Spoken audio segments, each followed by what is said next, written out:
I had someone message me and say, how do I know what things to leave my kids? So let's talk about that today. And I'd like your input as to maybe something that you've tried to figure out or your family has that has helped you.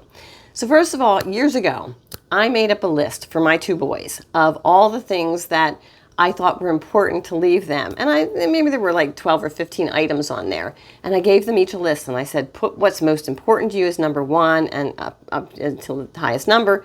I said, if there's anything else you're interested in, write that on the list for me too, and then I'll try to divvy this up.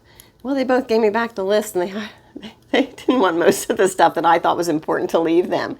But they did have a few other things.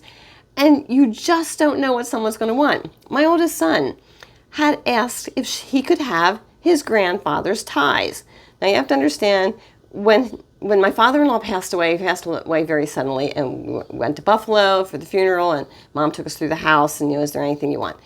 And at the time, my husband had picked up this box of his father's ties. Now, these were not fancy ties. These were J.C. Penney ties. They were, not really that spectacular. And he brought them home, and he stuck them in the bottom of the closet. And my oldest son, knew they were there. And I said, why do you want the ties?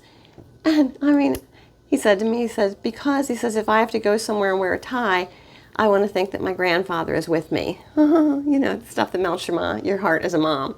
So I got the box out of the closet and gave it to him. I said, here, we just brought them home for whatever reason and we're not doing anything with them. Your dad doesn't want them. Here they are, and we gave them to him, so he had them. So number one, ask your kids what it is they want, because you're going to find out it's not necessarily what you thought, or maybe the things that you want to leave them. And you have to kind of go with that. Just because you think it's important doesn't mean they're going to think it's important. I'd also like to say, if it's something like the ties that you can give them now, give it to them now. Don't make them wait until they're old and you're older and pass away before they get it, because by then they may not want it. I remember my parents, when it was my two brothers and I, in our 20s, and they asked us what we wanted, and we made up a list of what we wanted, and they, added that to the will. Well, gosh, by the time my dad passed, like, I had downsized twice. I did not want any of the things that were on that list. So, it becomes obsolete after a while. Easiest answer to this is ask your kids. Let me know in the comments if you have any other ideas about how to do this, or if your family handled it in a different way. If you found this video to be helpful, please leave me a comment. And don't forget to hit the like and subscribe button so you'll see more of my videos in the future.